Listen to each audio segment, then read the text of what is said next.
क्रांति की गाथा, जन्म और प्रारंभिक जीवन। आपका बीज कोलकाता की गलियों में 23 जनवरी 1897 को एक सर्द सुबह में सूर्योदय के साथ ही एक बच्चे का जन्म हुआ। उसका नाम रखा गया सुभाष। उनके पिता जानकीनाथ बोस एक प्रसिद्ध वकील थे जो ब्रिटिश राज के खिलाफ अपनी बुद्धिमत्ता से लड़ते थे। माँ प्रभावती देवी एक धार्मिक और साहसी स्त्री जिनकी आंखों में स्वतंत्रता की चिंगारी हमेशा जलती रहती।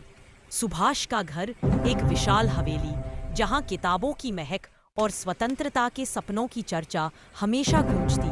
बचपन से ही सुभाष में विद्रोह की ज्वाला थी। स्कूल में जब ब्रिटिश शिक्षक उन्हें काला कहकर ताने मारते तो सुभाष चुप नहीं रहते। वे अपनी मुट्ठी बंद कर लेते और मन ही मन सोचते, एक दिन मैं इस गुलामी की जंजीर तोड़ दूंगा। रेवेरी स्कूल में पढ़ाई के साथ साथ खेल कूद में भी वे अव्वल थे। फुटबॉल मैदान पर दौड़ते हुए वे कल्पना करते कि वे ब्रिटिश सैनिकों को भगाने वाले योद्धा हैं। किशोरावस्था में जब बंगाल के रिवॉल्यूशनरी आंदोलन ने जोर पकड़ा, सुभाष प्रभावित हुए। स्वदेशी आंदोलन के दौरान वे गुप्त सभाओं में जाते।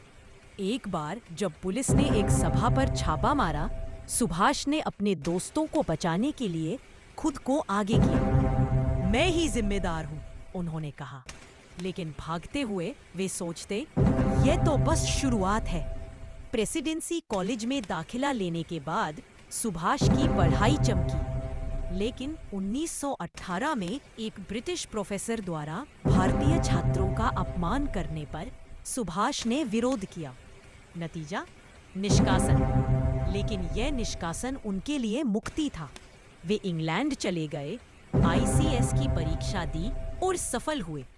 फिर भी 1921 में जब गांधी जी के असहयोग आंदोलन ने भारत को हिला दिया, सुभाष ने अपनी नौकरी लौटा दी। मैं गुलाम नहीं बनूंगा, उन्होंने पत्र लिखा।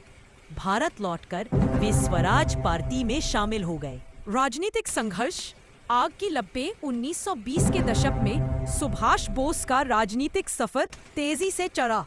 कलकत्ता में म्यूनिसिपल कॉरपोरेशन के मेयर बने, लेकिन उनका मन स्थानीय राजनीति में नहीं रुका। वे कांग्रेस में शामिल हुए, जहां गांधी जी की अहिंसा के सिद्धांत से असहमत थे। हिंसा का जवाब हिंसा से ही दिया जा सकता है, वे सोचते। 2100 में सिविल डिसोबीडियंस मूवमेंट के दौरान सुभाष ने ब्रिटिश माल की होली जलाई। गिरफ्तारी हुई, लेकिन जेल में वे किताबें पढ़ते। विवेकानंद, अरविंद घोष, लेनिन। जेल से रिहा होने पर वे फॉरवर्ड ब्लॉक की स्थापना की। 1938 में वे कांग्रेस के अध्यक्ष चुने गए। हरिपुरा अधिवेशन में उनका भाषण ऐतिहासिक था। भारत को आजाद कराना मेरा धर्म है, उन्होंने कहा। लेकिन गांधी जी से मतभेद गहरा गए। 1939 में त्रिपुरी अधिवेशन में सुभाष दोबारा अध्यक्ष चुने गए, लेकिन गांधी जी के समर्थक पाटेल ने विरोध किया। लेकिन हार नहीं मानी।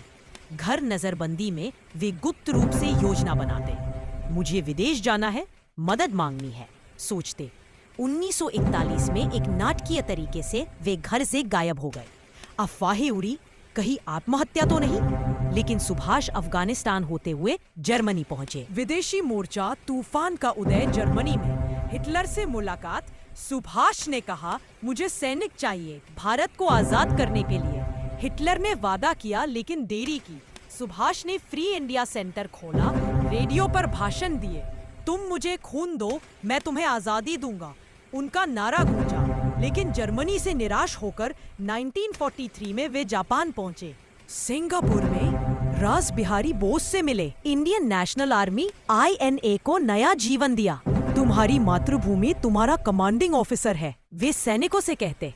रंगून में आर्मी का प्रशिक्षण। सुभाष की आंखों में दृढ़ता, आवाज में गरज। एक सैनिक कैप्टन लक्ष्मी सहगल ने कहा, आपके बिना यह सेना अधूरी है। सुभाष ने रानी झांसी रेजिमेंट बनाई, महिलाओं को योद्धा बनाया। 1943 में सिंगापुर के पादांग मैदान पर आजाद हिंद फौज का ऐलान। चला दिल्ली का नारा। सुभाष को नेताजी कहा जाने लगा। जापानी सेना के साथ वे पूर्वी भारत की ओर बढ़े। मणिपुर, इंफाल, युद्ध की आग भड़की। INA के सैनिक भूखे प्यासे लेकिन जोश से भरे एक रात कैंप में सुभाष ने कहा, हम हारेंगे नहीं क्योंकि हमारे पास मातृभूमि है। युद्ध और बलिदान, ज्वाला का महासागर। 1944 में INA ने भारत की धरती पर कदम रखा। कोहिमा इंफाल की लड़ाइयाँ, ब्रिटिश सेना के खिलाफ INA ने वीरता दिखाई। सुभाष खुद मैदान में उतरते, सैनिकों को प्रेरित करते, लेकिन जापान की हार नजदीक थी। बर्मा में पीछे हटना पड़ा। सुभाष उदास लेकिन अटल, हमारी लड़ाई जारी रहेगी, वे कहते। अगस्त 1945, द्वितीय विश्व युद्ध समाप्त, जापान हार गया। सुभाष को ताइवान से टोक्यो भागना था। 18 अगस्त, एक विमान दुर्घटना, आग की लपटों में नेताजी गायब, दुनिया स्तब्ध, भारत में शोक की लहर। लेकिन अफवाहें, वे जिंदा है, सोवियत में है। जेलों में INA के सैनिकों पर मुकदमे चले, लेकिन जनता का गुस्सा भड़का। बॉम्बे, कलकत्ता में दंगे, ब्रिटिश राज हिल गया। रहस्य और विरासत, अनंत ज्वाला कहानी समाप्त नहीं होती।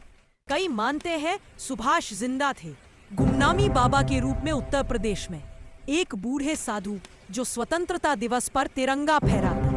उनकी आंखों में वही चिंगारी, या फिर रूस की जेलों में कैदी। लेकिन सत्य जो भी, सुभाष की आत्मा अमर है। उनकी कहानी सिखाती है साहस, बलिदान, देशभक्ति। आज भी जब युवा उदास होते हैं तो नेताजी की याद आती, दिल्ली चलो का नारा गूंजता।